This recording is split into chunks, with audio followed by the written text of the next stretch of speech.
Hey everybody, so when I flew to Cuba, people were asking me, how did you get there?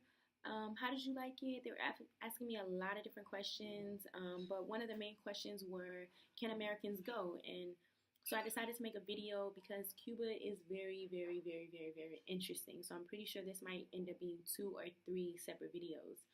But to make that answer very simple, yes, Americans can go actually now.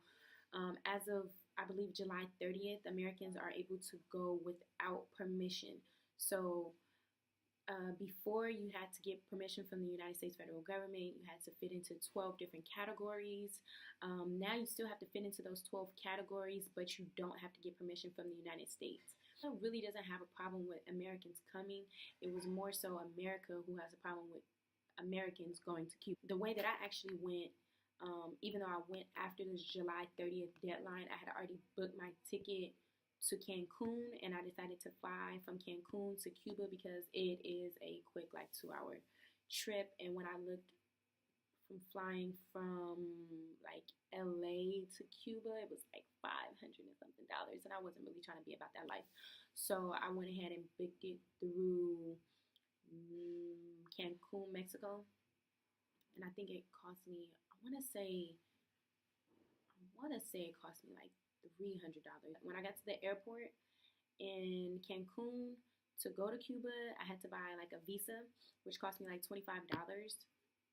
And then when I got to Cuba, they asked me like 3 questions. Why are you here? I said for journalistic reasons. My friend said for educational reasons. They didn't even question it. Then they asked me where I was staying, and I actually had to have an address to provide them. So that is important to either have your hotel address or your hostel address. I recommend staying in a casa particulares, which is what I stayed in, which is what like the Cuban people actually live in, and you can rent them out for like a reduced fare. Because when I was looking at the hotels, it was like $200 a night, and I was not about that life. Anyways, and they let me go right through. I mean, the immigration process was like 10 minutes. Have this stuff already put up on your phone because you cannot receive internet in Cuba.